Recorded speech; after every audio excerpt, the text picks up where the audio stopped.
योगी आदित्यनाथ, कुछ फैसले उनके जिस पर सवाल भी खड़े हुए, बुलडोज़र एक्शन, टांग पे गोली मारना, ऑपरेशन लंगड़ा और लॉ एंड ऑर्डर।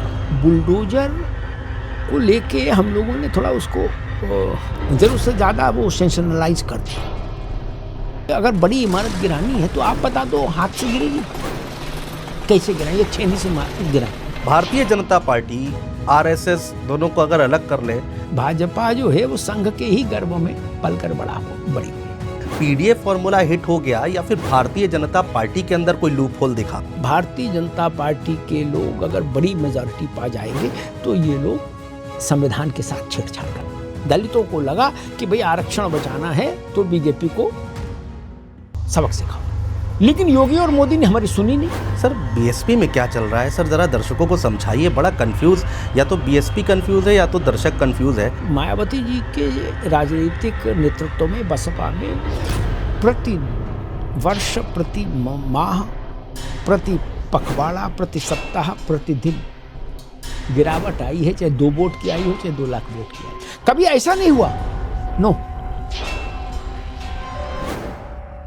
जब भी मायावती का जिक्र होता है तो उत्तर प्रदेश में एक और नाम की चर्चा होती है, चंद्रशेखर की। जहाँ बहन जी खुद गई हों और कहा हो कि इसको हराओ चंद्रशेखर को, वहाँ से चंद्रशेखर अगर जीत के आता है दलित बहुल्य इलाके से, तो इसका मतलब है कि दलितों के बीच में चंद्रशेखर की स्वीकार्यता बढ़ गई। अखिलेश यादव और नेताजी मुलायम सिंह यादव, सर कितना फर्क देखते हैं आप? अखिलेश जी जब वयस्क हुए तब तक मुलायम सिंह जी नेताजी हो चुके थे। ये वैसा ही फर्क है जैसा फर्क राजीव गांधी और इंदिरा गांधी में था। अक्सर लोग कहा करते हैं कि अमिताभ बच्चन और अभिषेक बच्चन की तुलना मत करें। 24 के चुनाव में सर क्या हुआ राजा भैया को?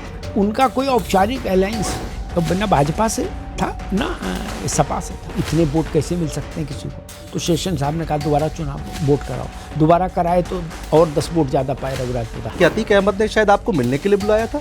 मुझे मिलने के लिए नहीं बुलाया था, अतीक मुझसे मिलने आया था। कभी इज्जत पर बात आ जाए, मान सम्मान पर बात आ जाए तो फिर हो जाती हैं घटनाएं। अब बोले फिर ये तो नहीं गिनती हो पाती कि 10 मरे के 20।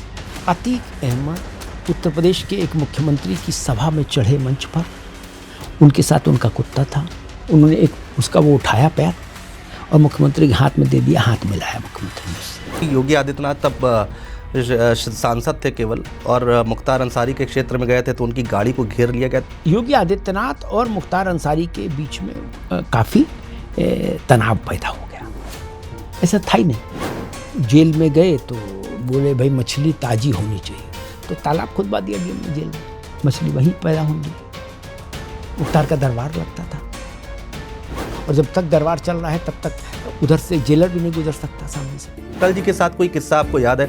कुछ उनकी बातें याद है? वाजपेयी जी का ठहाका गूंजता है, वो कहते हैं आइए आइए आइए, पक्ष हो विपक्ष हो सबके साथ उनका एक आत्मीयता का रिश्ता रहता था। नरेंद्र मोदी के बाद कौन? नरेंद्र मोदी के बाद स्वाभाविक उत्तराधिकार की बात जब आएगी तो मुझे लगता है संघ की दृष्टि से भी और कार्यकर्ताओं की दृष्टि से भी और संघ के वैचारिक प्रतिबद्धता की दृष्टि, इन तीनों कसौटियों की दृष्टि से।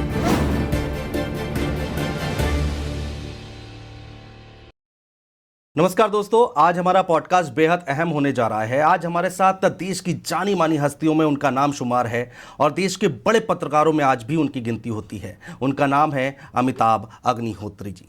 उनसे आज हम बातचीत करेंगे दिल्ली से लेकर लखनऊ तक क्या कुछ राजनीतिक घटनाक्रम चल रहे हैं और इंदिरा गांधी से लेकर नरेंद्र मोदी तक क्या कुछ किस्से कहानियां रही हैं, वो हम आपसे बात करने की कोशिश करेंगे। और यकीन मानिए जो भी ये किस्से कहानी हैं वो आपको गूगल पर नहीं मिलेंगे। अमिताभ जी बहुत स्वागत है आपका। धन्यवाद, बहुत शुक्रिया, आपने समय निकाला। धन्यवाद। और सबसे पहले मैंने कई लोगों से सर बताया कि आपका पॉडकास्ट करने जा रहे हैं, तो 80% लोगों ने पहला सवाल कहा कि सर से एक चीज़ ज़रूर पूछना कि ये ननकू और रज्जाक कौन है? दरअसल ननकू और रज्जाक मुझे लगा कि जो भारत का सामाजिक वो है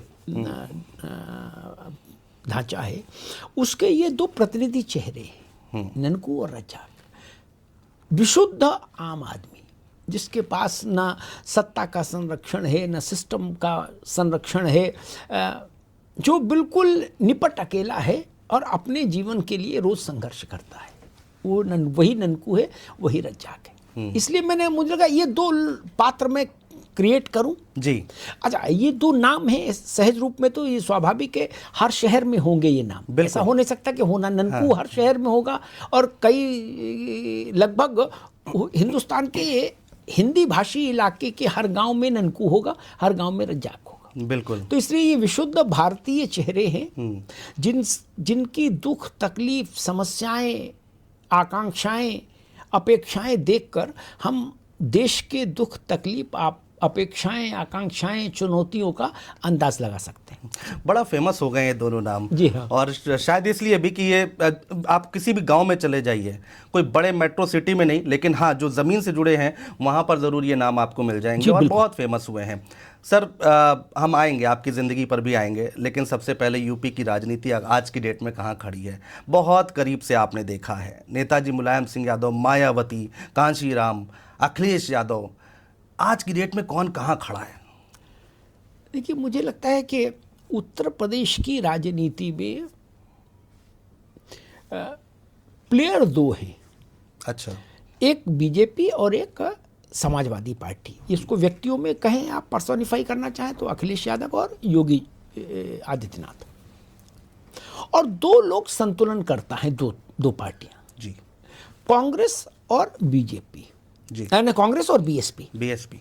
आपने देखा होगा कि पहले अब तो डिजिटल तराजू आ गए तो शायद नहीं, लेकिन आप मुझे लगता है बचपने में आपने भी देखा होगा कि वैसे वाले तराजू होते थे डंडी वाले। जी। तो उसमें पासांग बांधते थे जी। ऊंचा नीचा हो गया उसका तो कुछ कंपोजिशन गड़बड़ा गया तो थोड़ा सा कोई पत्थर कोई धातु का टुकड़ा बांध दिया बैलेंस करने के लिए।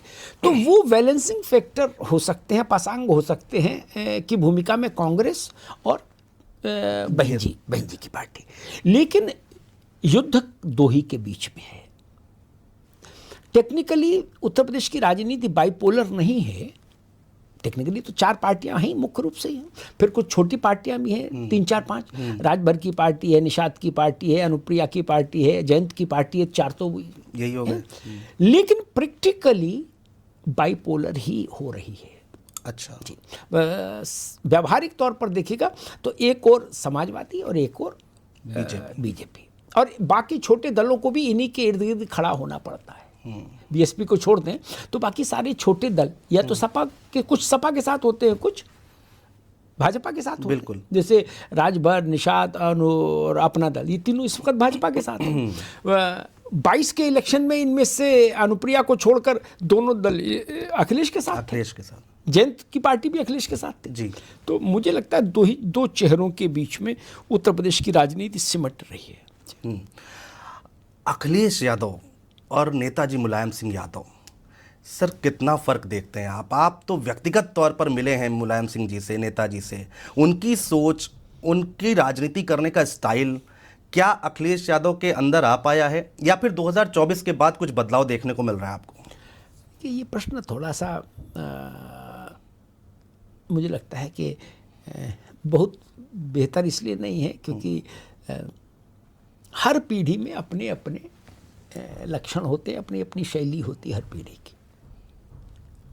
मुलायम सिंह जी और कल्याण सिंह जी, और इवन मैं कांशीराम जी को भी शामिल करूं, ये जो त्रिमूर्ति थी भारत की राजनीति की, कांशीराम, मुलायम सिंह और कल्याण सिंह जी, ये वो लोग थे जिन्होंने साइकिल से शुरू किया। जी बिल्कुल, बिल्कुल।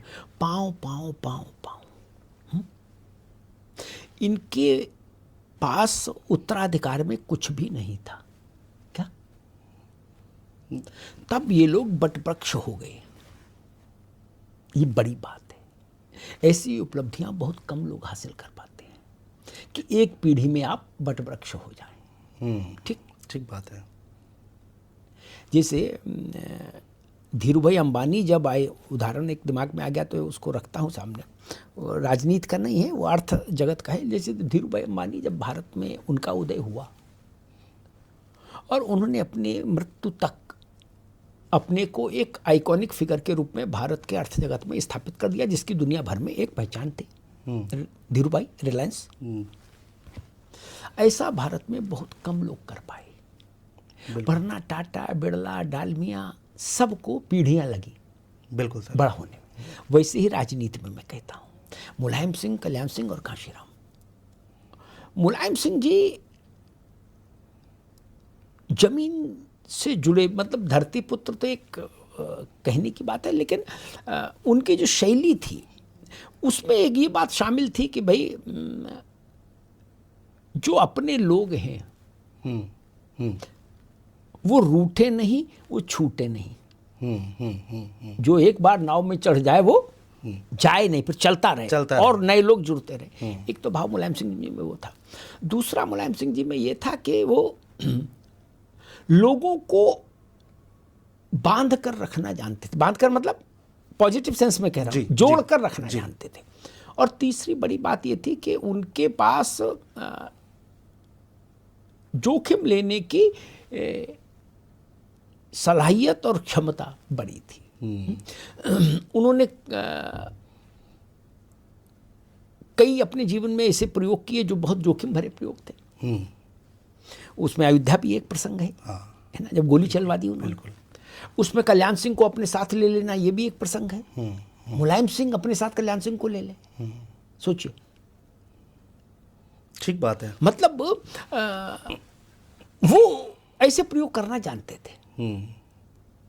और अखिलेश जी की बात जहाँ तक है, तो अखिलेश जी जब वयस्क हुए तब तक नेता मुलायम सिंह जी नेताजी हो चुके थे। बिल्कुल। उनकी एक बड़ी हैसियत हो चुकी थी। बिल्कुल। तो उस सब चीज़ का फ़र्क पड़ता है। ये वैसा ही फ़र्क है जैसा फ़र्क राजीव गांधी और इंदिरा गांधी में था।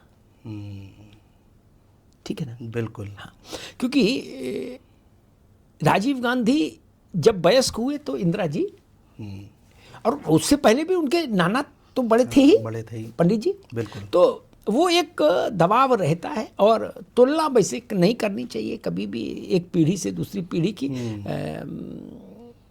अक्सर लोग कहा करते हैं कि अमिताभ बच्चन और अभिषेक बच्चन की तुलना मत करिए। हाँ, ठीक है, ठीक बात है, ठीक बात। ये तुलना सिर्फ घर वाले करें तभी ठीक है, क्या बाहर वाले बचे। लेकिन आपने प्रश्न पूछा इसलिए मैंने कहा कि अखिलेश जी, मुलायम सिंह जी ने जितना गांव, खेत, खलिहान, वहाँ की समस्याएं, वहाँ की चेतना सबको खुद प्रथम दृष्टया अनुभूत किया, वैसा अवसर और संयोग अखिलेश जी के साथ जीवन में नहीं बना ना। बिल्कुल, क्या? बिल्कुल, बिल्कुल। और मैं अक्सर कहता हूँ कि जब आप बड़ी सुरक्षा में आ जाते हैं, जी, गांधी परिवार के साथ क्या समस्या हुई, राहुल जी, प्रियंका जी, ये लोग जब से आंख खोले तब से ये लोग विकट सुरक्षा में हैं। हाँ। तो विकट सुरक्षा के बाद देश नहीं देखा जा सकता। हाँ, हाँ, हाँ, ठीक बात फिर है। मुझसे लोग कहते हैं आपने तो पूरा देश देखा होगा। मैं उसमें उतने ही हिस्से को देश देखा मानता हूँ जितने में मैं पाँव वहाँ घूमा, जहाँ गए। जैसे मैं मान लो नागरकोइल गया, तो नागरकोइल में 1-2 दिन खुद घूमा, पैदल निकल कर, या रिक्शे से, ऑटो से, टेम्पो से। क्या मैंने उसको नहीं माना कि किसी बड़े नेता के साथ चौपर में बैठकर गया नागरकोइल, सिक्योरिटी बेस में उतरा, डी में है, नेताजी मंच पे चले गए, मैं उसमें आ गया, मीडिया गैलरी में बैठे। उसके बाद नेताजी आए, हमको लिया गया और जहाज चढ़े दिल्ली आ गए। तो हमने नागरकोइल नहीं देखा, हमने एक सभा देखी। तो जीवन को देखना, जमीन को देखना, वो अवसर शायद अभी अखिलेश जी को उतना नहीं मिला जितना उनके पिता मुलायम सिंह जी को मिला था। हाँ। लेकिन सर तारीफ बनी इस बार 24 के चुनाव में। अब वो उसका कारण क्या रहा सर?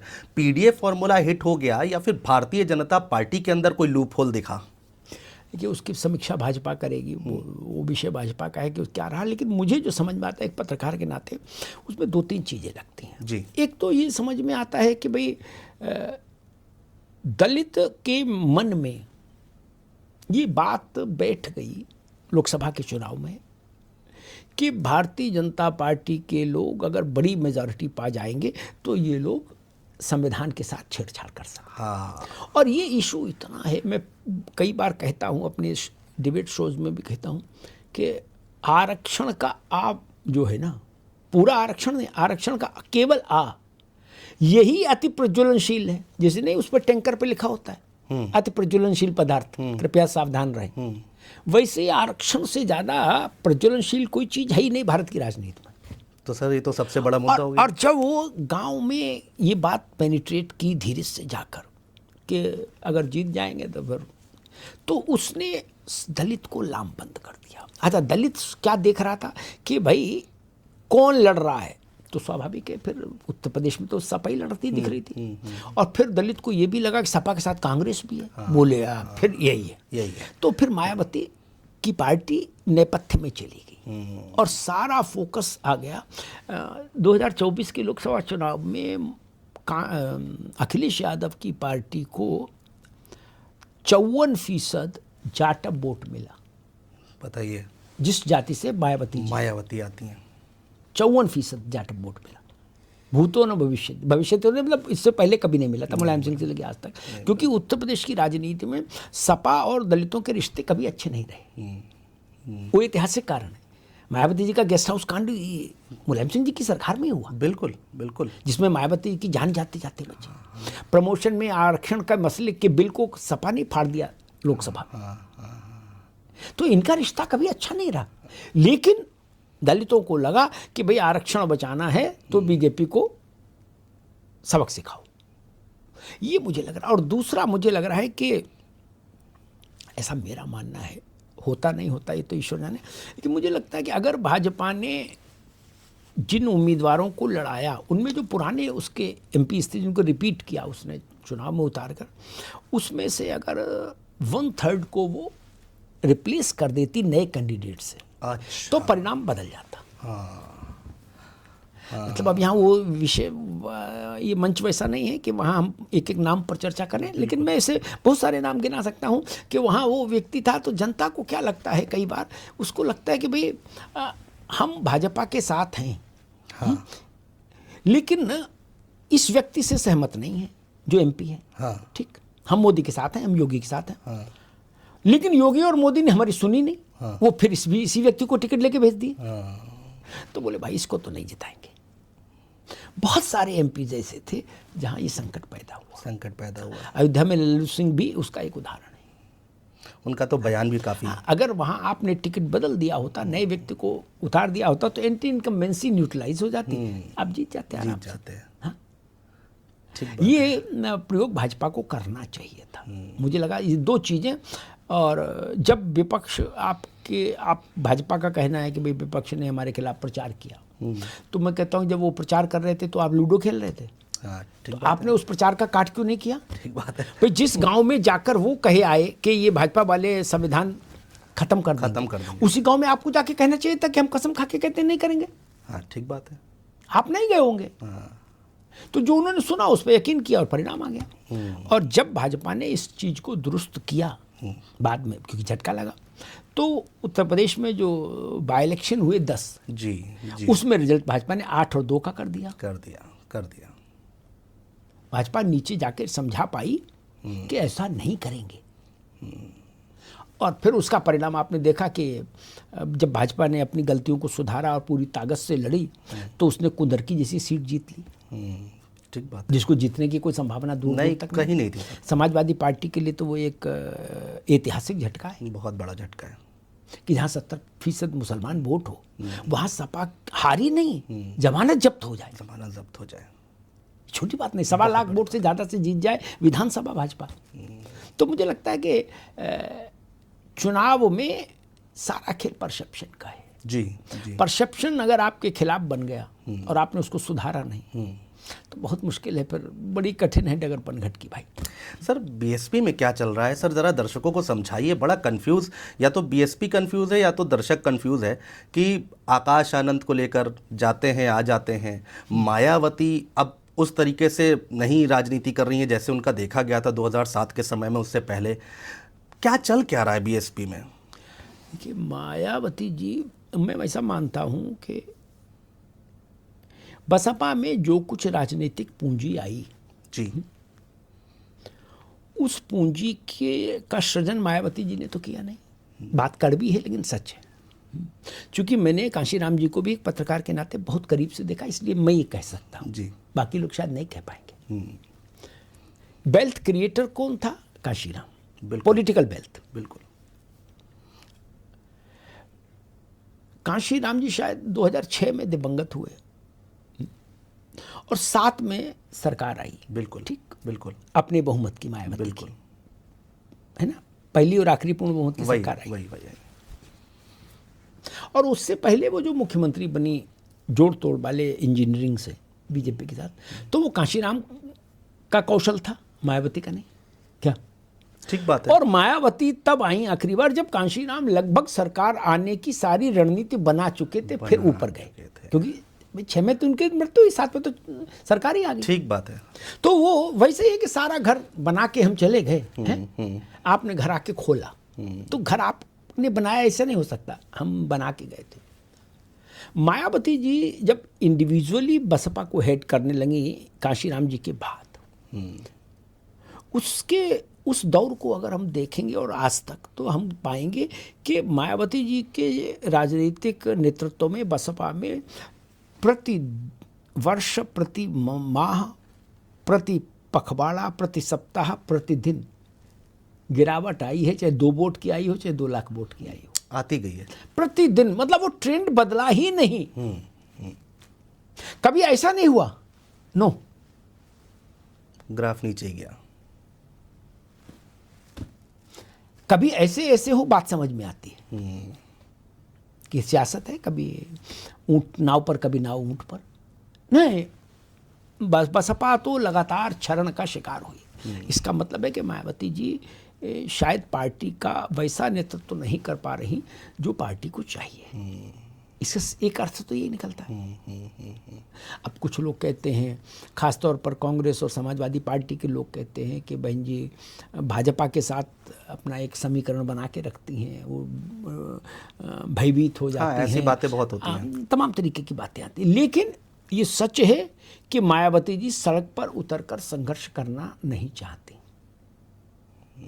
और अभी मैंने एक मंच पर कहा था कि अगर बसपा को अपने को बचाना है, क्योंकि अब उसके पास लगभग 9% वोट बचा है कोई, बिल्कुल, और अगर उसको अपने अस्तित्व को बचाना है तो अब कॉस्मेटिक सर्जरी से काम नहीं चलेगा। अब तो भैया ओपन हार्ट सर्जरी चाहिए, यहाँ से चीरा लगे और यहाँ तक पूरा। क्या?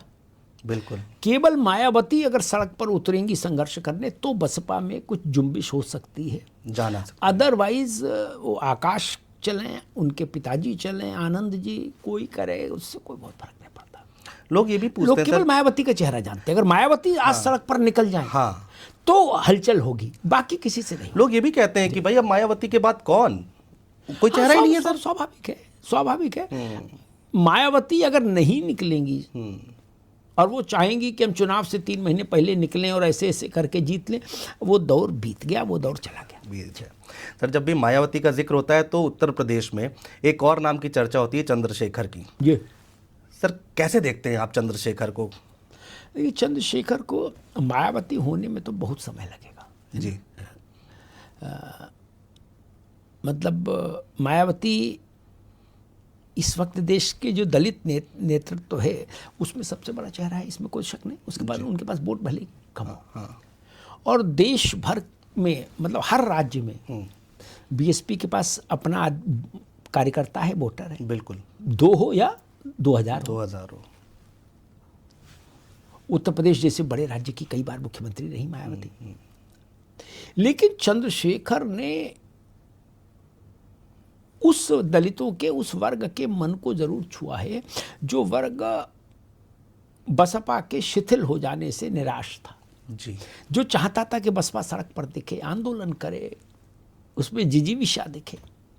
मायावती जी ने सब दरवाजा बंद कर लिया था अपने राजप्रसाद का। तो चंद्रशेखर ने उस खाली जगह को भरने की कोशिश की है। और ये छोटी बात नहीं है कि मायावती जी चंद्रशेखर की कॉन्स्टिट्यूंसी में गई थी उसके खिलाफ प्रचार करने। जी बिल्कुल। और उसके बाद भी अगर चंद्रशेखर जीत कर आ गया, आकाश भी गया था, आकाश भी गया है ना, और बहन जी भी मुझे गई। याद है आकाश आनंद ने एक बयान दिया था, उसके बाद मायावती ने उनको बैक कर लिया था। तो मतलब जहाँ बहन जी और आकाश दोनों गए हों, आकाश तो चलो छोड़ दीजिए, जहाँ बहन जी खुद गई हों और कहा हो कि इसको हराओ चंद्रशेखर को, वहाँ से चंद्रशेखर अगर जीत के आता है दलित बहुल्य इलाके से, तो इसका मतलब है कि दलितों के बीच में चंद्रशेखर की स्वीकार्यता बढ़ रही है। जी। मतलब उसको बसपा का विकल्प तो अभी मैं नहीं कह सकता, नहीं कह सकते, लेकिन हाँ रास्ता दिख रहा है। चंद्रशेखर ने रास्ता पकड़ लिया। अब जितनी मेहनत करेंगे, जितना गुड़ डालेंगे, उतना मीठा होगा। सर, उत्तर प्रदेश की राजनीति की बात हो रही है और पूर्वांचल की बात ना करें तो बात अधूरी रह जाएगी।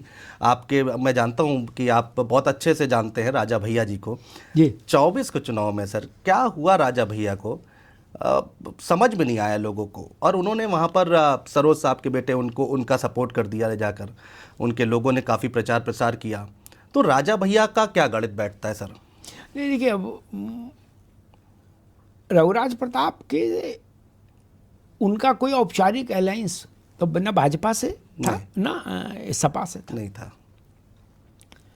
ये ठीक बात है कि रघुराज प्रताप के पास अपना वोट है और अपना प्रभाव है। जी। वोट से ज़्यादा प्रभाव है उस क्षेत्र में उनका। तमाम विपरीत परिस्थितियों के बाद भी वो निष्कंटक होकर जीतते हैं। हाँ, इसमें तो कोई दो राय नहीं। मुझे याद है एक बार शायद वहाँ बहुत बड़े मार्जिन से रघुराज प्रताप जीते, शेषन साहब का टाइम था, अगर मैं सही याद कर पा रहा हूँ।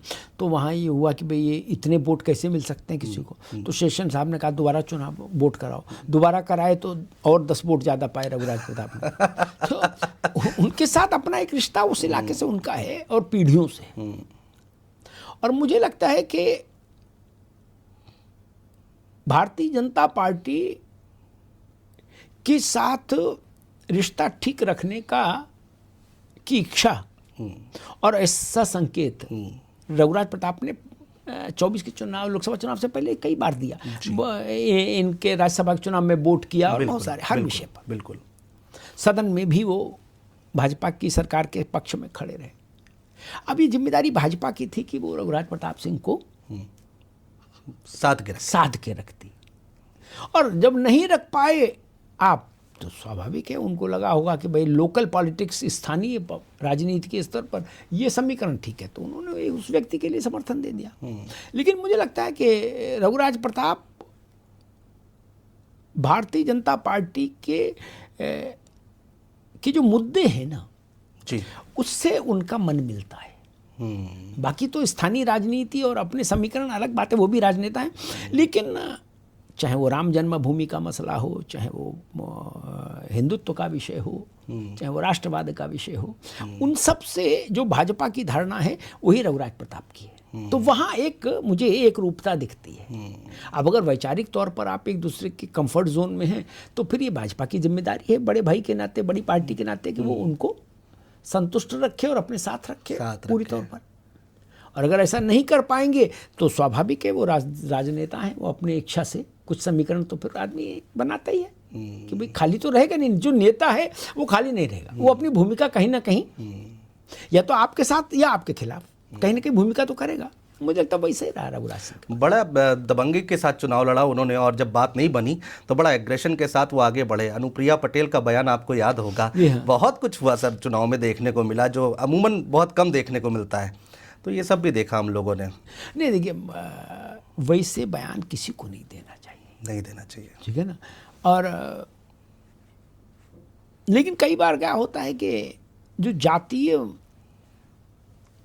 जाति आधारित या जाति स्वाभिमान आधारित जो दल है ना, छोटे छोटे, उनकी लाइफ लाइन ही ये है। जी जी जी। निषाद पार्टी हो, राजभर हो, ये लोक दल हो, अनुप्रिया की अपना दल हो, क्या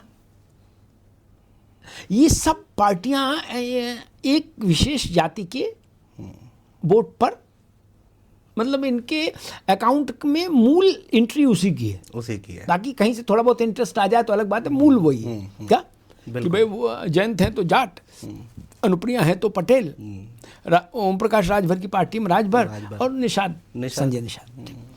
इसलिए कई बार इन लोगों की मुझे लगता है कि ये मजबूरी भी हो जाती है कि जाति स्वाभिमान में तड़का लगाना पड़ता है। क्या? तो अब तड़का लगाने में तो फिर भाई कुछ ना कुछ बाउंड्री के बाहर जाके नहीं बोलेंगे, बिल्कुल, तो तड़का कैसे लगेगा? बिल्कुल। तो वहाँ पर मुझे लगता है कि बाउंड्री से बाहर जाके खेलते हैं। योगी आदित्यनाथ, देखा हम लोगों ने 2017 से लेकर आज तक, और आगे 27 का चुनाव है, कुछ फैसले उनके जिस पर सवाल भी खड़े हुए। आप पत्रकार के तौर पर किस नज़र से देखते हैं? बुलडोज़र एक्शन, टांग पे गोली मारना, ऑपरेशन लंगड़ा और लॉ एंड ऑर्डर की तारीफ होती है उत्तर प्रदेश में, इसमें कोई दो राय नहीं है। लेकिन क्या सर दूसरी पार्टियां सत्ता में आएंगी तो क्या इसको आगे बढ़ाएंगी क्या, बुलडोज़र एक्शन को? और बढ़ाती हैं तो फिर क्या वो द्वेष की राजनीति नहीं होगी? देखिए, मुझे लगता है कि बुलडोजर को लेके हम लोगों ने थोड़ा उसको जरूरत से ज़्यादा वो सेंसेशनलाइज कर दिया। जी। एक बात जान लीजिए कि बुलडोजर किसी के यहाँ भी मनमाने ढंग से नहीं चल सकता, और अगर कोई चला देगा तो अदालत है। ठीक। मुझे ये बताइए कि 2017 से मार्च से और आज तक योगी आदित्यनाथ की सरकार में जितने बुलडोजर एक्शन हुए प्रदेश में, जी, कई हजार हुए होंगे। जी, बिल्कुल। उनमें कितनों में सरकार को कोर्ट ने दंडित किया? 1, 2, 4 केस होंगे कुल, क्या, जिसमें कोर्ट ने कहा कि भाई अधिकारियों ने गलत कर दिया। बिल्कुल ठीक है। उतना तो फिर आप बेनिफिट ऑफ डाउट रहेगा ही। अगर 5,000 फैसले लिए गए तो उसमें 2-4 फैसले नीचे के स्तर पर बिल्कुल कोर्ट को गलत भी लग सकते। बिल्कुल। अन्यथा ओवरऑल जिसका भी मकान दुकान गिराया गया होगा वो अदालत तो जरूर गया होगा, क्या? बिल्कुल। और अगर अदालत ने उसको राहत नहीं दी तो इसका मतलब है कि कुछ है नहीं, उसका मतलब है कि कानूनी तौर पर उसने गड़बड़ किया और उसका ध्वस्तीकरण कानून के द्वारा मान्य है। सही है। बुलडोजर को ऐसा बना दिया। मैं तो कहता था लोगों से कि भाई ठीक है, अगर बड़ी इमारत गिरानी है तो आप बता दो हाथ से गिरेगी, कैसे गिराएं? या छेनी से गिराएं? लगाना तो बुलडोजर लगाना पड़ेगा। बुलडोजर से चिढ़ क्या? बुलडोजर क्यों लगाया जा रहा है और कहाँ लगाया जा रहा है, इस पर चर्चा करिए ना। मुझे लगा कि बुलडोजर एक वो क्रिएट कर दिया फोबिया। बिल्कुल। अगर बुलडोजर गलत चलाया गया, आप ये कहते हैं कि भाई फला आदमी अपराधी था तो उसका ये लेकिन मकान क्यों गिराया गया, इस टाइप का एक आरोप आता। मैं पूछता हूँ, अपराधी था उसका वो फाइल अलग है। जी, क्या? जी, अपराधी है, उसकी फाइल अलग चल रही है। हाँ। गलत नक्शे पर मकान बना लिया या अवैध जमीन कब्जा करके मकान बना लिया, वो फाइल अलग चल रही है। हाँ। आप चाहते हो वो अपराधी है इसलिए उसकी वो फाइल दबी रहे, उसका मकान गिराएंगे तो आप कह देंगे देखिए नहीं। मकान गिराने, जैसे अतीक का मामला था जी, अतीक का घर मायावती के समय में भी बुलडोज हुआ, योगी के समय में भी बुलडोज हुआ। हाँ, समाजवादी पार्टी की सरकार में उनका एक फ्रेंडली जोन था अतीक का। अभी पता लगा कि जी उन्होंने कई दसियों एकड़ जमीन वक्फ की, जी, उस पे शॉपिंग मॉल बनवा दिया, कोठियां बनवा दी, जी। क्या? अब वो ध्वस्तीकरण होगा ना, वक्फ की जमीन खाली होगी। अब आप हल्ला मचाने लगे कि मुसलमान हैं इसलिए कर दिया, फलाना है, इस बात का मेरे हिसाब से तर्क नहीं। और आपको नोटिस आए, आप नोटिस पर रिस्पॉन्ड नहीं किए, क्यों नहीं किए? आपको लगा चलता है। बस योगी की सरकार की आप ये बात कह सकते हैं कि जो एक इंप्रेशन था कि अरे नोटिस वोटिस आते रहते हैं तो फाइलें हैं, सरकारी राजकाज है, उन्होंने इस इंप्रेशन को तोड़ दिया। बस यही गुनाह उनका हो सकता है। क्या? कि अनुज जी मानकर चल रहे थे नोटिस वोटिस आते रहते हैं, एक मंजिल और बना लो ऊपर। क्या? क्योंकि अभी तक ऐसा ही होता था कि नोटिस आते रहते थे, नोटिस लेके आया, उसको 5,000 रुपये दे दिए, वो चला गया। इन्होंने नोटिस के बाद बुलडोजर भेज दिया, बस इतना ही हुआ। बोले भाई इनकी बिल गिराओ। तो कई बार अच्छा, अगर ध्वस्तीकरण अवैध है जी। तो देश भर की अदालत, देश भर की हाई कोर्ट्स और सुप्रीम कोर्ट एक लाइन में फैसला क्यों नहीं कर देती है कि आज से जो भी बिल्डिंग गिराई जाएगी छेनी से और फावड़े से, कुदाल से गिराई जाएगी? नहीं ना, ऐसा तो किसी ने नहीं किया। नहीं। आप सड़क पर कब्जा कर लेंगे, स्टेशन पर कब्जा कर लेंगे, सरकारी जमीन पर कब्जा कर लेंगे, तो बुलडोजर तो चलाना होगा ना। क्या या कई महीनों तक ये टुक टुक टुक टुक करके एक एक ईंट गिराई जाएगी। इसलिए मुझे लगता है वो विषय बीजेपी के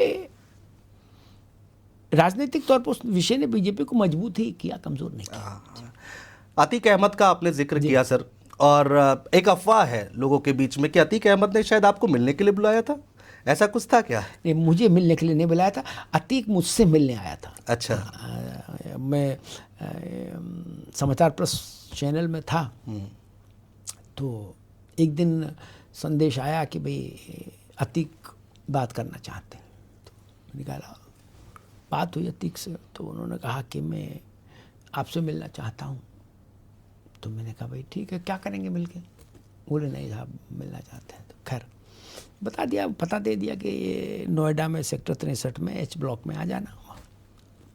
बाकी एच ब्लॉक तक आ जाओगे तो लोग बता ही देंगे कहाँ है। आया अतीक, तो मैंने उनसे अतीक अहमद से मैंने कहा कि भाई ये जितना भी अपराध का माया जाल है, इसमें कभी तो एनफ इज एनफ वाली स्थिति आनी चाहिए। तो मतलब ये लोग उस प्रजाति के लोग थे कि उनका क्या कही। उन अतीक ने कहा कि मान लीजिए कि कभी इज्जत पर बात आ जाए, मान सम्मान पर बात आ जाए, तो फिर हो जाती हैं घटनाएं। अब बोले फिर ये तो नहीं गिनती हो पाती कि 10 मरे के 20। मतलब इनका माइंडसेट इस तरह का था कि 10-20 भी मर जाएं तो फर्क नहीं, वो कोई फर्क नहीं। बताइए। तो उस ढंग के ये लोग रहे। और इलाहाबाद में, प्रयागराज जिसको आप कह रहे हैं, वहाँ अतीक का आतंक कैसा था, इस बात से 2 उदाहरण देता हूँ जी। 12 हाई कोर्ट के जजेस ने क्या 12 अतीक की केस की सुनवाई करने से खुद को अलग कर लिया, अलग अलग समय पर डर के मारे। Can you imagine? ये आतंक था। अतीक अहमद उत्तर प्रदेश के एक मुख्यमंत्री की सभा में चढ़े मंच पर, उनके साथ उनका कुत्ता था, और कुत्ते की टांग या हाथ जो भी कहिए, 4 में से किसी 2 को हाथ मान लीजिए, 2 को पैर मान लीजिए, 4 को पैर मान लीजिए, उन्होंने एक उसका वो उठाया पैर और मुख्यमंत्री के हाथ में दे दिया, हाथ मिलाया मुख्यमंत्री ने उससे। ये जलवा था उत्तर प्रदेश के मुख्यमंत्री से। तो जब अपराधी का जलवा ये हो, मुख्तार का जलवा यही था। जेल में गए तो बोले भाई मछली ताजी होनी चाहिए, तो तालाब खुदवा दिया डीएम ने जेल में, मछली वहीं पैदा होने लगी। बोले रोज भाईजान के लिए 5 किलो मछली बिल्कुल अच्छी धो दबा के बनाना। बैडमिंटन कोर्ट बनाया गया कि भाई वो देखेंगे क्या, सर्व सुविधा संपन्न एक 4 BHK टाइप बनाया गया जेल के अंदर। मुख्तार का दरबार लगता था, और जब तक दरबार चल रहा है तब तक उधर से जेलर भी नहीं गुजर सकता सामने से। ये लोग समानांतर सरकारें चलाते रहे भाई। मतलब जिन लोगों ने इनके आतंक को देखा है वो इस बात से सहमत होंगे कि ये अपने अपने इलाकों में समानांतर सरकार ही थे, जो कह दे वही कानून। सर वो किस्सा आपको याद है क्या कि योगी आदित्यनाथ तब सांसद थे केवल, और मुख्तार अंसारी के क्षेत्र में गए थे तो उनकी गाड़ी को घेर लिया गया था, क्या था सर वो? नहीं, दंगा हुआ वहाँ मऊ में, तो उस दंगे में मुख्तार अंसारी की बड़ी भूमिका थी जी। एक बड़ा पॉपुलर वीडियो है, चित्र स्टिल भी है कि जिसमें जिप्सी पर ऊपर मुख्तार बैठा है LMG लेके, और पीछे सब उत्तर प्रदेश पुलिस के सिपाही और दरोगा लटके हैं सब। तो वो माना गया कि भाई मुख्तार ने ही उस दंगे को प्रायोजित किया। उस दंगे के खिलाफ योगी आदित्यनाथ एकमात्र ऐसे व्यक्ति थे जो लड़े और खड़े हुए। बीजेपी भी एज ए पार्टी उतना तीखे ढंग से मुख्तार के सामने नहीं खड़ी थी जितना इंडिविजुअली योगी आदित्यनाथ खड़े थे।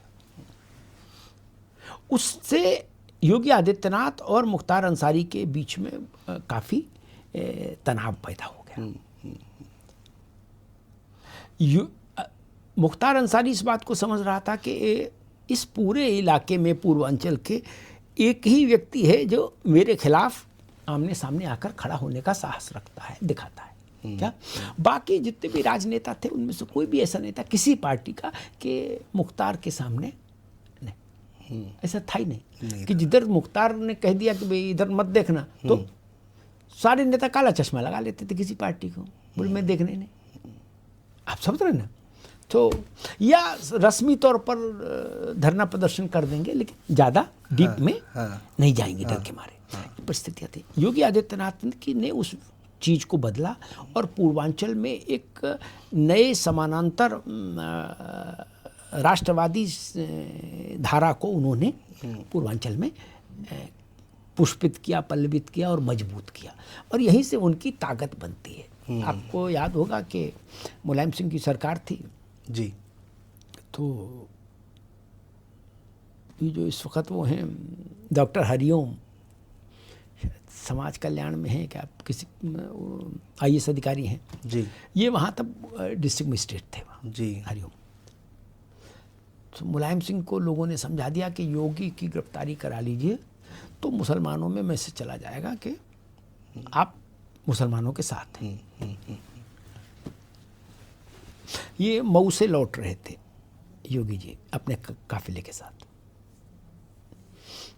गोरखपुर से पहले ही क्योंकि सरकार ने, लखनऊ ने कहा वहाँ के DM से कि गोरखपुर में गिरफ्तारी मुश्किल हो जाएगी, पहले ही करा लो। इतने लाखों लोग इकट्ठे हो जाएंगे। तो योगी जी को घेर लिया, उसमें सैकड़ों गाड़ी में पुलिस और सब, और कहा कि भाई आपको ठीक है। मेरे ख्याल से 10-11 दिन योगी जी जेल रहे थे अगर मैं सही याद कर रहा हूँ जी। और गोरखपुर के इतिहास में कभी इतना बड़ा बाजार बंदी हुई ही नहीं। 10 दिन बाजार नहीं खुला, शहर नहीं खुला। मुलायम सिंह के कहने से नहीं खुला, सपा के कहने से नहीं खुला, सरकार के कहने से नहीं खुला, DM SP के कहने से नहीं खुला। क्या लोगों ने खोला ही नहीं? खोला ही नहीं। फिर मुलायम सिंह जी को समझ आई और लोगों ने समझाया कि ये तो दांव उल्टा पड़ गया। तो हुआ कि अब भाई योगी जी को समझाओ बुझाओ और उनसे कहो कि अब आप आज़ाद। हाँ, तो वो स्थिति पैदा हुई थी। मतलब पूर्वांचल में इतने समय तक बाजार बंद रहा हो ऐसा कोई उदाहरण किसी को याद नहीं आता जितना योगी की गिरफ्तारी पर रहा था। अटल जी के साथ कोई किस्सा आपको याद है? कुछ उनकी बातें याद है? लेकिन देखिए अटल बिहारी वाजपेयी बड़े मन के व्यक्ति थे और बड़े कद का व्यक्ति होना एक चीज़ है और बड़े मन का व्यक्ति होना दूसरी चीज़ है। वाजपेयी जी बड़े मन के व्यक्ति थे, मतलब और सहज थे। मुझे याद है कि उतना बड़ा व्यक्तित्व होने के बाद भी वो 6 रायसीना पर रहते थे जी। मैं INS बिल्डिंग में पत्रकारिता कर रहा था, वहाँ मेरा दफ्तर था दैनिक जागरण जी। और अगर मैंने वहाँ से फिर आज अखबार में रहा तो भी INS में ही रहा। अगर मैंने कहा कि भाई आपसे मिलना है क्या, तो कभी उन्होंने ऐसा वो नहीं किया कि जिसमें लगे भाई इतने बड़े नेता हैं, बोले यार अभी तो नहीं भाई 10 दिन बाद फ़ोन करना है। सब सहजता समझ। और दूसरा क्या था कि पक्ष हो विपक्ष हो सबके साथ उनका एक आत्मीयता का रिश्ता रहता था। मुझे याद है कि उनसे मिलने जब विपक्षी दलों के लोग आते थे, जब वो सरकार में प्रधानमंत्री रहे, तो उसमें से एक बड़े विपक्षी नेता ने मुझसे कहा कि जब हम वाजपेयी जी से मिलने का प्लान करते हैं, भाई उनको ज्ञापन देना है, जाना है प्रधानमंत्री को, तो बोले हमारे दिमाग में 100 चीज़ें होती हैं कि ये जाके एकदम बौछार कर देंगे। हाँ।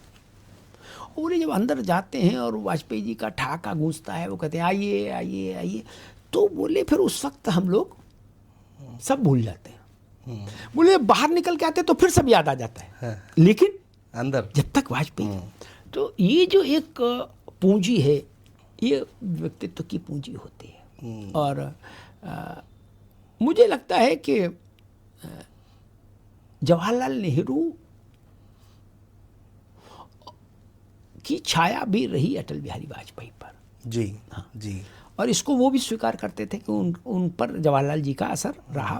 और तो जो विशिष्टताएं वाजपेयी जी में आई, वो नेहरू जी में दिखती हैं पहले।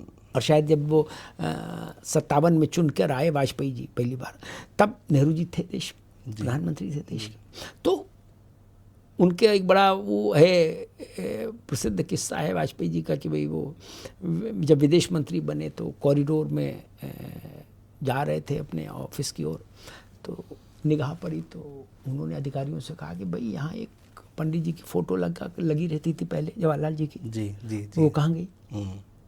लोगों ने इसलिए हटा दी कि भाई वाजपेयी हैं तो जनसंघ के हैं तो हटा दो, अब ये जिनकी बताएं उनकी लगा देंगे। अधिकारी भी तो बड़ा चतुर होते हैं। तो उनका नहीं भाई जवाहरलाल जी की फोटो ला के लगाइए। तो ये बड़ा मन, ये बड़ापन है, ये बड़ापन राजनीति में बहुत कम देखने को मिलता है।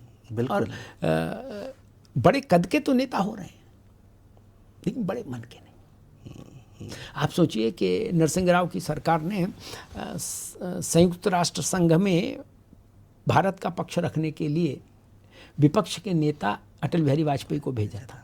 बिल्कुल ठीक बात है, बहुत बड़ी बात है। तो ये बताता है कि वो एक बड़े मन के व्यक्ति थे। सर, आपकी ज़िंदगी पर आते हैं। पत्रकारिता में आप आए, जैसा कि मैंने जो सर्च किया आपके बारे में, पढ़ा जहाँ, तो आपकी माताजी चाहती थी कि आप MBA करें, लेकिन आपने पत्रकारिता चुनी। पहली नौकरी में आपने अपनी कलम से संपादक और देश दोनों को हिला दिया था।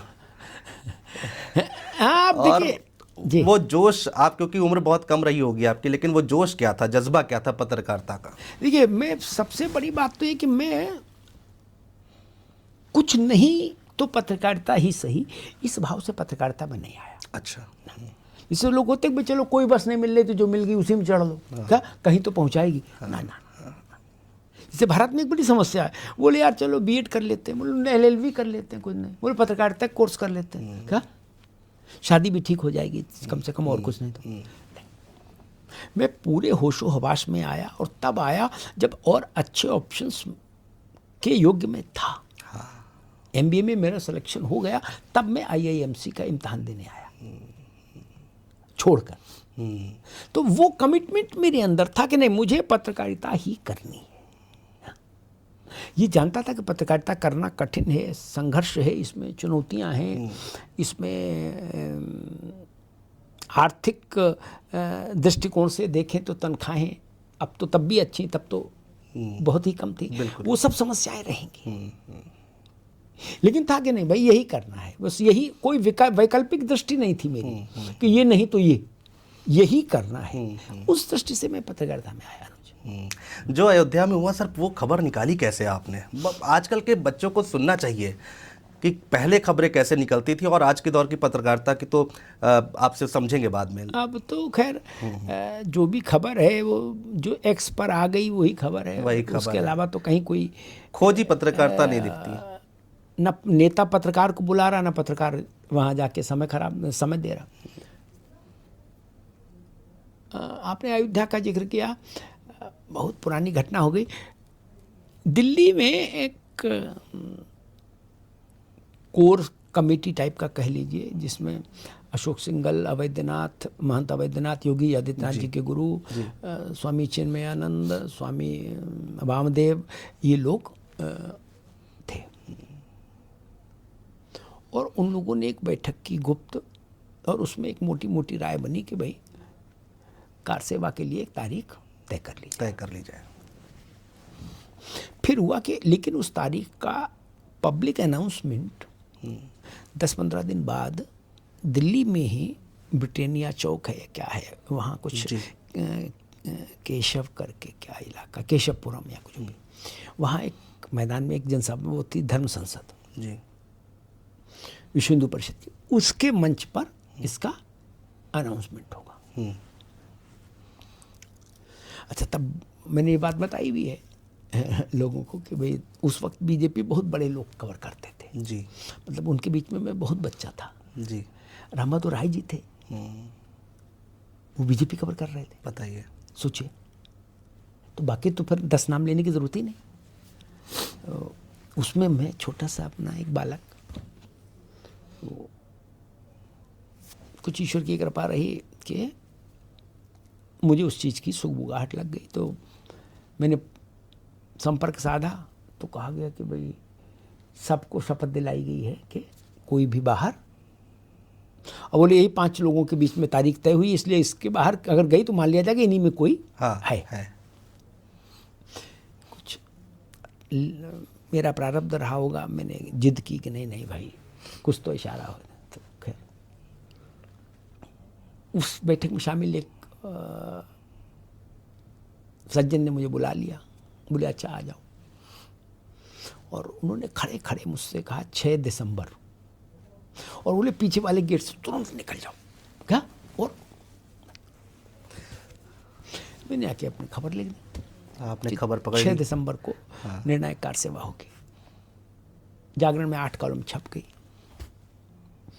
अगले दिन केवल जागरण था जो 6 दिसंबर में कार सेवा होगी इसकी हेडिंग लगा रहा था। बाकी हिंदी, अंग्रेजी, उर्दू कोई ही अखबार 6 दिसंबर को ओन नहीं कर रहा था। किसी ने तारीख नहीं बताई? किसने जो तारीखें बताई भी वो अलग अलग बताई। किसी ने कहा कि नवंबर के दूसरे हफ्ते में, तो किसी का दिसंबर के तीसरे हफ्ते में, किसी का जनवरी मकर संक्रांति पर हो सकती है। इस तरह से होता है अटकल। हाँ। अब मेरे लिए तो बड़ी धर्म संकट की स्थिति हो गई। दफ्तर आया तो पता लगा कि भाई नरेंद्र मोहन जी संपादक थे हमारे, वही मालिक भी थे जी। उनके सामने पेशी हुई। उन्होंने बड़ी नाराज़गी जताई, बोले भाई कहाँ से ले आए तुम चंडू खाने की खबर? हिंदू में भी नहीं है, और टाइम्स ऑफ इंडिया में भी नहीं है, एसटी में भी नहीं, फलाने में भी नहीं, ठिकाने में भी नहीं। तो मुझे भी लगा, मैंने कहा अब जो सब तो छप गया साहब, अब क्या कर सकता हूँ। अब सही गलत तो तभी पता लगेगा जब घटना घट जाएगी। जब 6 तारीख आएगी तो नहीं, 6 से पहले उस घोषणा होनी थी। तो खैर वो संक्षेप में बताता हूँ, जो उनको कहना था नाराज़गी उन्होंने जताई कि आपने क्या कर दिया और क्या समझते हो टाइप का, जाओ अपना काम करो जाके टाइप। तो मुझे लगा चलो जान बची तो लाखों पाए। वो दिन आया कि फिर जिस दिन धर्म संसद की बैठक हुई मैं भी गया, तो मेरे मन में बड़ा तूफान उठ रहा था कि मुझे लग रहा था कि अगर 6 दिसंबर की जगह डेट 5 दिसंबर हुई या 7 दिसंबर हुई तो भी मैं फांसी पे लटक गया कि भाई ऐसा क्यों बोल रहा। सही बात है। आचार्य रामनाथ सुमन वो विश्व हिंदू परिषद के मुहूर्त का सब काम देखते थे, बड़े विद्वान व्यक्ति थे ज्योतिष के। जब अशोक सिंघल ने कहा कि अब मैं आचार्य रामनाथ सुमन जी को आमंत्रित करता हूँ कार सेवा की तिथि के मुहूर्त के लिए, तो मेरी चेतना जागृत हुई। तब तक तो मैं अर्ध चेतन अवस्था में था, भाषण में क्या सुनूं। हाँ, सही बात है। मेरा दिमाग तो एक ही जगह अटका था। तारीख रामनाथ जी आए, उन्होंने पहले संस्कृत में कुछ पढ़ा, फिर वो जो भारतीय काल गणना है उसमें चैत्र सुदी अष्टमी इस टाइप का जो होता है ना पूरा एक भारतीय, वो बताया। उसमें भी मेरी दिमाग नहीं अटका। क्या एकादशी पूर्णमासी किसी में। फिर जब वो इंग्लिश तारीख पर आए, हाँ, कि अंग्रेजी कैलेंडर के हिसाब से 6 दिसंबर 1992, तो फिर मुझे मेरे शरीर में एकदम सारी तंत्र जागृत हो गए। और फिर मैं भाग कर आया अपने ऑफिस। तो एक बड़ा उत्सव सा माहौल मिला, एक मतलब बहुत शाबाशी मिली, नरेंद्र मोहन जी का बहुत स्नेह मिला। क्या कहा संपादक जी ने फिर? ये बहुत मतलब उन्होंने मुझे बिल्कुल जैसे वो था ना कि भाई हनुमान जी से भगवान राम मिले, जब हनुमान जी सीता जी का पता लेकर आए हैं, अस कही श्रीपति कंठ लगा मैं, तो वैसी स्थिति थी। नरेंद्र मोहन जी ने मुझे कंठ से लगा लिया। हाँ, और बहुत प्रसन्न हुए। फिर कुछ मेरा पद प्रतिष्ठा भी बढ़ाई, कुछ पैसा भी बढ़ाया, और गाहे बगाए उस बात का उल्लेख करते थे कि भाई अमिताभ ने बड़ा विशेष सर देश की सबसे बड़ी खबर उस समय, हाँ, और तो आपने मतलब ब्रेक कर दी एक तरीके से, ये तो जाहिर सी बात है सर, बहुत बड़ी बात होती है ये। सर आपने शुरू से आरएसएस कवर किया है, जी। शुरुआत में आपने देखा है भारतीय जनता पार्टी आरएसएस दोनों को अगर अलग कर ले या आरएसएस का साथ ना मिले तो कैसे कल्पना की जा सकती है सर ये? नहीं, देखिए मुझे लगता है अलग नहीं हो सकती। भारतीय जनता पार्टी के जो महत्वपूर्ण पद हैं पार्टी या पार्टी की सरकारों के, उसमें आप मान कर चलिए 75% या उससे ज़्यादा का कंट्रीब्यूशन भाजपा का ही, संघ का ही होता है, आरएसएस का, संघ का होता है। निर्णायक पदों पर तो लगभग 95% संघ का ही होता है। और जिन इलाकों में भाजपा बहुत मजबूत नहीं है, संघ वहाँ काम करता है और ज़मीन को भाजपा के लिए उर्वर बनाता है, फिर भाजपा वहाँ सक्रिय होती है। इसे दक्षिण, नॉर्थ ईस्ट उसका उदाहरण है। संघ ने वहाँ दशकों से काम कर रखा है, तब भाजपा जाती है तो वहाँ कुछ उसको लाभ मिलता है। और संघ के लोग जितना प्रत्यक्ष संपर्क जनता से रखते हैं, कोई पार्टी के नहीं, भाजपा के लोग भी नहीं रख सकते। इसलिए उनके पास जो फीडबैक आता है वो बहुत फिल्टर्ड आता है। हाँ, भाजपा को उससे लाभ मिलता है।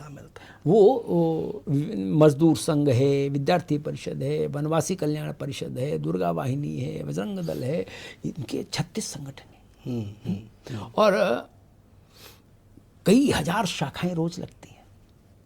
कई लाख लोगों से प्रतिदिन संघ का स्वयंसेवक संपर्क में आता है, कई लाख लोगों से, बिल्कुल है, बल्कि करोड़ों लोगों से। तो उनके पास देश की नब्ज पर बेहतर ढंग से उंगली होती है, तो वो भाजपा का मार्गदर्शन कर पाते हैं।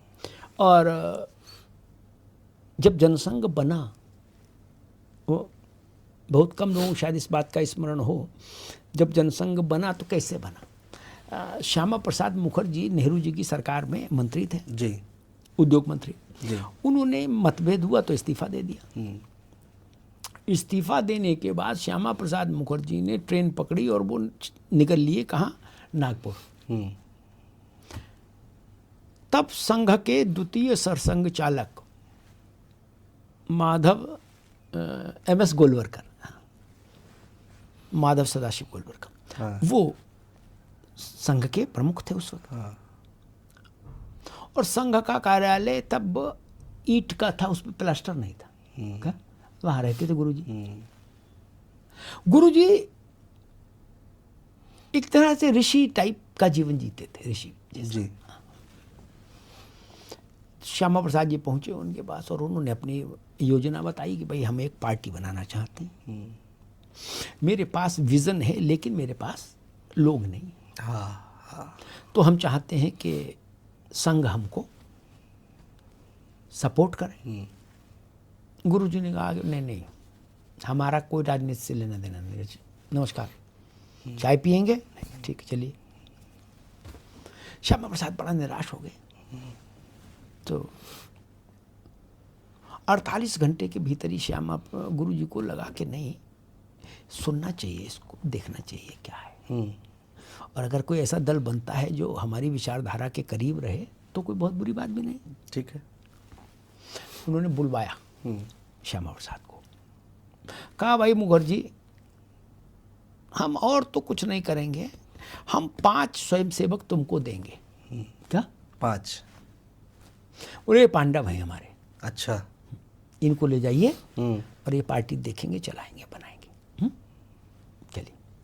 उसमें ही एक दीनदयाल उपाध्याय जी थे, उसी में सुंदर सिंह भंडारी भी थे, ये बहुत कम लोगों को पता है। उन 5 में सुंदर सिंह भंडारी भी थे, बलराज मधोक थे, और 2 को मुझे स्मरण है, 2 और लोग थे। तो वहाँ से जनसंघ की स्थापना हुई। पर जब श्यामा प्रसाद नहीं रहे, जी, अच्छा, जब ये समय था जब वो 5 पांडव चुन रहे थे गोलवरकर जी, तो उस वक्त वाजपेयी जी, अडवाणी जी इतने जूनियर थे कि उनको उसमें काउंटिंग में नहीं रखा गया, वो समय था। फिर जब श्यामा प्रसाद जी नहीं रहे हाँ। तो जनसंघ पूरी तरीके से संघ के फोल्ड में आ गया, दीनदयाल जी के। जी। ठीक। और तो इस पार्टी का जन्म ही वहां से हुआ, इसको ताकत ही वहां से मिली। इसलिए मैं कहता हूं कि संघ और भाजपा का संबंध नाभिनाल का संबंध है। क्या? बिल्कुल। मतलब वो संघ भाजपा जो है वो संघ के ही गर्भ में पलकर बड़ी हुई है। लेकिन सर नड्डा जी का फिर बयान याद आता है। वो तात्कालिक कुछ चीज़ें रहती हैं, और मुझे लगता है कि नड्डा जी के बयान पर उतना गंभीर होने की इसलिए आवश्यकता नहीं, क्योंकि नड्डा जी कोई भाजपा में सर्वे सर्वा नहीं है। और ऐसा भी नहीं कि संघ उनको फिर इतनी गंभीरता से ले, ऐसी स्थिति तो नहीं है। मतलब व्यवहारिक पक्ष तो ऐसा ही है, वो राष्ट्रीय अध्यक्ष हैं भाजपा के तकनीकी स्तर पर, लेकिन व्यवहारिक पक्ष तो दूसरा है। क्या?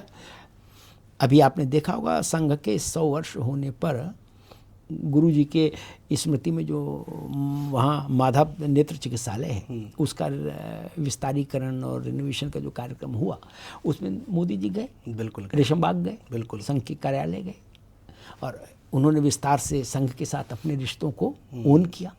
और उससे पहले, जाने से पहले एक भावनात्मक वायुमंडल बने, इसके लिए प्रधानमंत्री ने जो एक विदेशी पत्रकार को पॉडकास्ट दिया जी, उसमें उन्होंने एट लेंथ आरएसएस पर बोला और कहा कि मेरा सौभाग्य है कि मैं उतने महान संगठन का स्वयंसेवक हूँ। बिल्कुल। कहा जिसने करोड़ों लोगों के जीवन को दिशा दी। तो जब प्रधानमंत्री नरेंद्र मोदी, प्रधानमंत्री भी नरेंद्र मोदी जैसा, जब वो ऐसा बोल रहे हैं कि मेरा सौभाग्य है कि मैं संघ का स्वयंसेवक हूँ, तो फिर छोड़ दीजिए नड्डा जी क्या बोल रहे हैं। बिल्कुल बिल्कुल। सर आखिर में सर एक नरेंद्र मोदी के बाद कौन?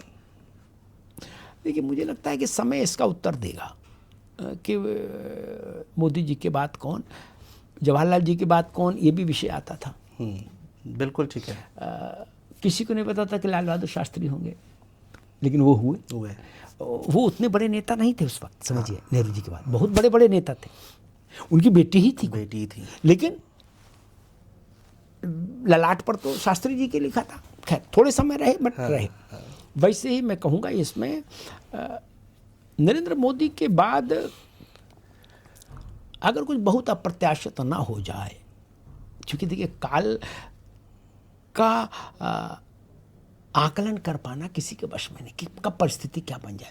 लेकिन अगर कुछ सामान्य ढंग से राजनीति चले जैसी अभी चल रही है, तो नरेंद्र मोदी के बाद स्वाभाविक उत्तराधिकार की बात जब आएगी, तो मुझे लगता है संघ की दृष्टि से भी और कार्यकर्ताओं की दृष्टि से भी और संघ के वैचारिक प्रतिबद्धता की दृष्टि, इन तीनों कसौटियों की दृष्टि से योगी आदित्यनाथ आगे होंगे औरों के मुकाबले। क्योंकि बाकी जो लोग हैं, नरेंद्र मोदी जी जब प्रधानमंत्री पद के उम्मीदवार बने 2012 के गोवा की बैठक में जी, तो प्रधानमंत्री के उम्मीदवार तो बाद में घोषित हुए, पहले तो वो कैंपेन कमेटी के चेयरमैन के जरिए बने जी। तो नरेंद्र मोदी से सीनियर और राष्ट्रीय राजनीति में उनसे ज़्यादा अनुभव रखने वाले 50 लोग थे, बहुत थे, लेकिन संघ ने चुना मोदी जी को। क्या? बिल्कुल। क्योंकि जिताने की संभावना मोदी में ज़्यादा थी। किसी को अंदाजा नहीं था मोदी का विकल्प भी वही व्यक्ति होगा जिसमें पार्टी को जिताने की, पार्टी में ऊर्जा भरने की वैसी ही क्षमता हो जैसी मोदी जी में है। अब बाकी आप देख लीजिए, सारे नेताओं के नाम अपने लैपटॉप पर चलाइए और एक एक करके सोचते जाइए कि क्या इनमें देश में भाजपा को जिताने की क्षमता है, क्या ये कार्यकर्ताओं में उत्साह भर सकते हैं मंच पर जाकर। अगर हाँ तो फिर मान लीजिए वही है। और ये क्षमता आपको योगी जी में दिखती है? मुझे लगता है कि ये कॉम्परेटिव चार्ट होता है बाबू जी। क्या ये निरपेक्ष मामला नहीं जी। मौजूदा उपलब्ध नेतृत्व मंडल में क्या कल की अवतार हो जाए तो मुझे नहीं पता, लेकिन आज तो नहीं है ना। नहीं। आज जो लोग हैं उनमें मुझे लगता है वो क्षमता योगी में ज़्यादा है। इसमें एक छोटा सा सवाल और बनता है सर। 38 साल बाद उत्तर प्रदेश में कोई मुख्यमंत्री अपनी सरकार को दोबारा चुनवा कर ला पाया है 38 साल बाद। ये बात तो सही है, जिसमें कल्याण सिंह, मुलायम सिंह, मायावती जैसे बड़े लोग भी शामिल है। कोई नहीं कर पाया चुनाव। कोई नहीं कर पाया, ये बात तो है। इसलिए छोटी बात नहीं ना। एकदम सही बात है। 17 में मोदी जी नामित मुख्यमंत्री होते कि भाई ठीक है नॉमिनेट कर दिया। 22 में तो चयनित मुख्यमंत्री होके आए ना, जनता के वोट से मुख्यमंत्री बनकर आए। इलेक्टेड और सेलेक्टेड मुख्यमंत्री में अंतर होता है ना ऐसे। बिल्कुल बिल्कुल। मोदी जी जैसे इलेक्टेड प्रधानमंत्री हैं, वैसे ही Yogi Adityanath elected chief minister है। सर इससे ये बात मोहन यादव नहीं कह सकते अपने लिए। हाँ, ये बात राजस्थान वाले नहीं कह सकते, भाई साहब नहीं कह सकते, छत्तीसगढ़ वाले नहीं कह सकते। वो नॉमिनेटेड है। हाँ, योगी इलेक्टेड है, ठीक वैसे ही जैसे नरेंद्र मोदी इलेक्टेड है, नॉमिनेटेड नहीं। बस यही साम्यता है। एक आखिर में इसी से जुड़ा हुआ सवाल, दिल्ली और लखनऊ की क्या इसी बात पे लड़ाई है कि या फिर ये मीडिया का केवल एक एजेंडा है, प्रोपेगेंडा है?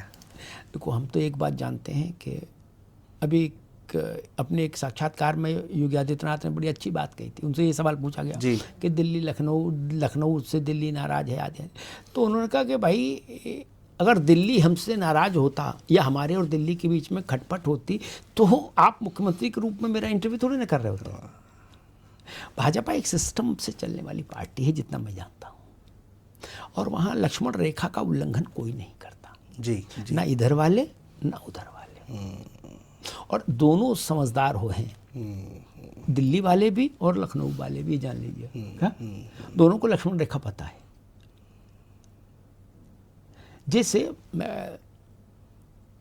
एक बात कह के फिर बात समाप्त करते हैं जी। कि मान लीजिए कि किसी चैनल में एक एंकर है जिसके पास बड़ी टीआरपी है जी, और चैनल का जो संपादक है वो किसी कारण से उसको मान लीजिए बहुत दिल से पसंद ना भी करे, मान लो क्या, फिर भी अगर चैनल को टीआरपी चाहिए तो उसको तो रखना होगा ना? नहीं, बिल्कुल सर, रखना होगा ना। तो फिर क्या होगा, एक वर्किंग रिलेशनशिप बन जाएगी। दोनों इस बात को जानते हैं, एंकर भी जानता है, संपादक भी जानता, मालिक भी जानता है।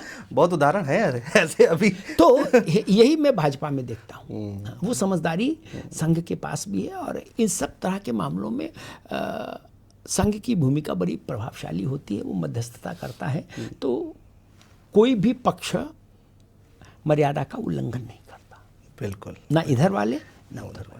सर बहुत शुक्रिया, दिल से थैंक यू। आप हमारे पॉडकास्ट में आए, समय निकाला और इतनी देर हमसे बातचीत की।